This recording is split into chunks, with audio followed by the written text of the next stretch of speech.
नमस्कार। बीजेपी में अमित शाह के मैनेजमेंट का कोई तोड़ नहीं है। अमित शाह का जो प्रबंधन है वो लाजवाब है। और शायद यही वजह है कि नरेंद्र मोदी ने अमित शाह को पश्चिम बंगाल का अपना दौरा शुरू करने से पहले दिल्ली में रोक लिया था। 30 और 31 जनवरी 2 दिन वो पश्चिम बंगाल में रहने वाले थे, लेकिन दिल्ली में किसान आंदोलन चल रहा था। इसके अलावा घटनाएं कई हो रही थी। इजराइल का जो दूतावास है उसके सामने एक धमाका हो गया था। और कुछ घटनाएं ऐसी हुई जैसे कि 26 जनवरी के दिन दिल्ली में बवाल हुआ। तो कुछ घटनाएं ऐसी हो गई कि उसके बाद नरेंद्र मोदी ने अमित शाह को सलाह दी कि अभी उन्हें अपना पश्चिम बंगाल का दौरा कैंसिल कर देना चाहिए। और पश्चिम बंगाल के इस दौरे में अमित शाह कुछ बड़ी मछलियों का शिकार करने वाले थे। सब जानते हैं कि ममता बनर्जी के मंत्री, जो वन मंत्री थे राजीव बनर्जी, उन्होंने अभी इस्तीफा दिया था पिछले हफ्ते ही। और इसके अलावा कुछ और नेताओं से भी बातचीत चल रही थी कि उन्हें पार्टी में शामिल कराना था। और ये अमित शाह का दौरा प्लान ही इसलिए किया गया था। अमित शाह ने यह कहा है पार्टी में, वहाँ पर पश्चिम बंगाल में संगठन में जो उनकी बैठकें होती हैं, कि मैं जब तक पश्चिम बंगाल में चुनाव होंगे तब तक हर महीने यहाँ आता जाता रहूँगा।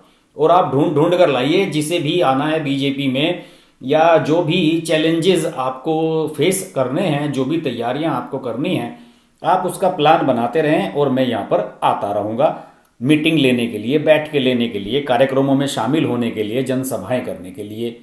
और अमित शाह 30 और 31 जनवरी को फिर जाने वाले थे। और सुनने वाला है कि बड़ी संख्या में कई लोग यहाँ पर पार्टी में शामिल होने वाले थे।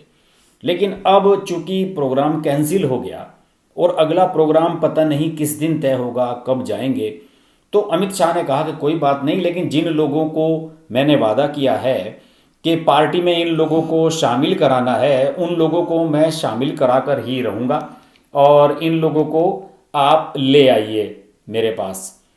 तो इसके लिए दोस्तों देखिए कितना प्लान तरीके से हुआ। जिन लोगों को टीएम, जैसे इनमें राजीव बनर्जी भी शामिल हैं जो कि मंत्री थे, इनमें से जिन लोगों को शामिल किया जाना था बीजेपी में, उन सब लोगों को पहले कैलाश विजयवर्गीय, जो कि प्रभारी हैं वहाँ के पश्चिम बंगाल के, उन्होंने अपने घर पर बुलाया, पश्चिम बंगाल में अपने आवास पर बुलाया और उनसे बैठ के वहाँ पर बातचीत की। और उसके बाद स्पेशली एक चार्टर्ड प्लेन किया गया, जैसे कि हम लोग टैक्सी और अपनी ओला उबर कैब बुक करते हैं, उस तरीके से एक चार्टर्ड प्लेन बुक किया गया। और उस प्लेन से इन सब लोगों को लेकर कैलाश विजयवर्गीय दिल्ली पहुंचे। दिल्ली आकर इन्होंने सबको अमित शाह के आवास पर ले जाकर बीजेपी ज्वाइन कराई। उसके फोटोग्राफ्स आप देख ही रहे होंगे, मैंने फोटोग्राफ्स लगाए हैं। जिन लोगों ने बीजेपी ज्वाइन की है, इनमें राजीव बनर्जी तो हैं ही, जो कि पूर्व मंत्री हैं, वन मंत्री हैं। इसके अलावा विधायक हैं वैशाली डालमिया। वैशाली डालमिया पर मैंने कुछ वीडियो भी बनाए हैं। ये बाली सीट की विधायक हैं, हावड़ा जिले में जो है। और स्वर्गीय जगमोहन डालमिया की बेटी हैं, जो कि आईसीसी और बीसीसीआई के चेयरमैन रहे हैं, बड़ी शख्सियत हैं।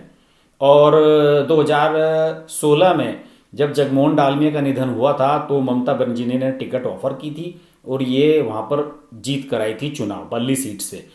और बहुत ही हाई क्लास और हाई जेंट्री पढ़ी लिखी महिला हैं और बड़ा ही बोल्ड इनका व्यवहार है। और इन्होंने इस वजह से टीएमसी छोड़ी है कि जो छोटे नेता हैं, पार्षद वगैरह, वो बड़े नेताओं पर लांछन लगाते रहते हैं और ममता बनर्जी किसी की सुनती नहीं है।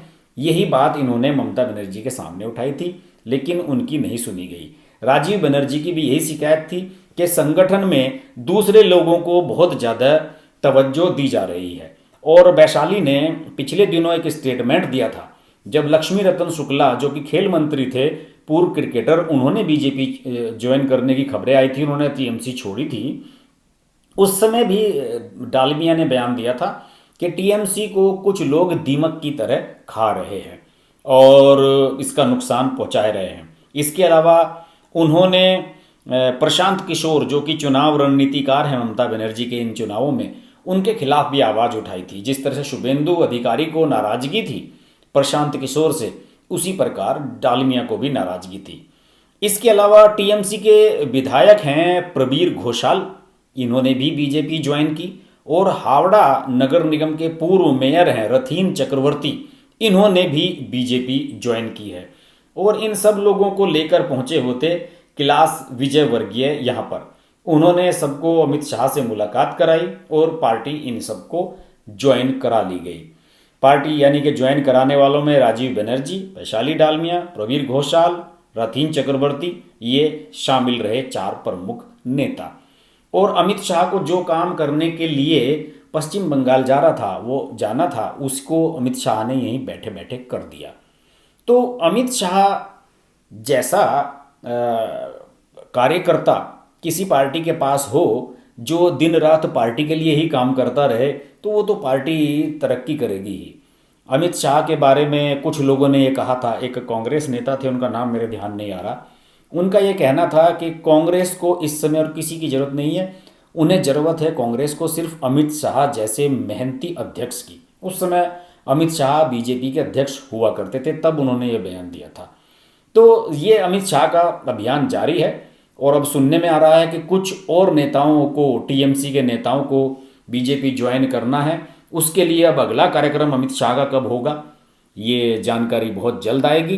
बहरहाल हमारी नज़र इन सब घटनाक्रम पर बनी रहती है। आप देखते रहिए हर्ष की बात लाइव। नमस्कार।